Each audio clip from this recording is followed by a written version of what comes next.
Well, what do you think of this? A judge in Bryan, Texas, slapping a GPS monitoring device on kids who keep skipping class. We're not talking about 5 absences. Some of these kids have over 30. Now, the judge says he needs to do whatever it takes to get them in class. Is this intended to embarrass them? Yes, it is. Because the law says they need to be in school. And if they don't want to get up, well, we're going to get them there. There you go. Well, here it is. They have to type in a code when they go to school and then when they come home. And it's not an ankle device, but more like a handheld, more like holding a cell phone. Well, guess what? It's working. And I'm all for it. What else are you going to do with these kids? You're going to give up on them? You got to get tough.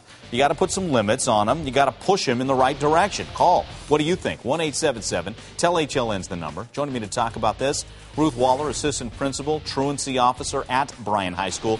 Also with us, Travis Knox from people that put this all together, the Attendance Improvement Management Company. Ruth, I'll start with you. Give us an idea. What was going on at the school that you'd need something like this to be instituted? Thank you, Mike. Yeah. Well, we are a very large high school. 3 years ago, when we really started putting a concerted effort to this, and each school created their own truancy officer, particularly to this issue, we had 3,500 kids. And at that time, we began to realize that there were kids that were buying into what Judge Munoz had to say. He does a lot of very innovative things. He sends parents to school with the kids. Huge fines could be issued. Lots of tutorial hours were being issued, community service, Saturday school. He was revoking driver's license or suspending driver's license. So a lot of things were working, but there was this core group of kids that just didn't seem to get it. And most of their parents, most all parents, want help. They want what's best for their kids, right. And they're very supportive of the school districts. Ruth, so, go ahead. yeah, Judge Munoz really began to look at, okay, we can work with the kids that are marginal. Many of them get it after the first time at court, but what are we going to do for the kids that are the habitual, repeat offenders? How many kids and how many absences are we talking?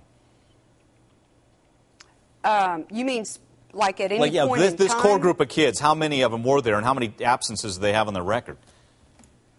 We began, as we really started looking at this, and this is what triggered Judge Munoz to begin to look into the issue and find something, think out of the box, that, of course, now we've ended up with the AIM program.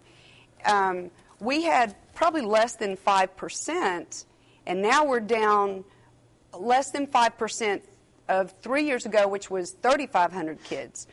Something we've kind of thrown in. We've created another high school, actually 2 more high schools. So now our population is down to 2,400 kids. Gotcha. So we're always seeing an improvement, but now what's begun to happen is we began to realize that it was some of the same kids, even same families, year after year. So once we hone that down, and I can't really give you specific numbers. Right.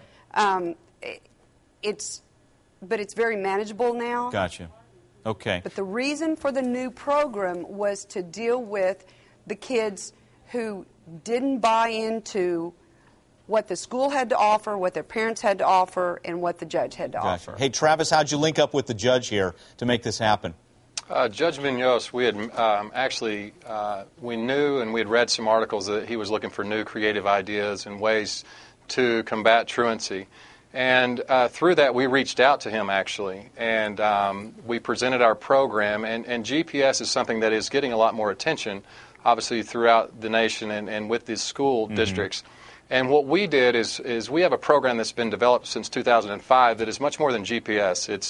It brings a much more of a coaching and mentoring component to the program, and that's really what helps change the behavior. Our goal is to change the behavior of these kids and reshape the way they think and make decisions. Travis, lay it out for us then. Okay, so let's say I'm one of these kids. It's not an ankle bracelet. Let's make that clear. It's more like handling a cell phone. So I show up at school, I got to punch in a code. That lets you know I'm in school, right? Correct. Let's start there. I punch a code in again when I come home.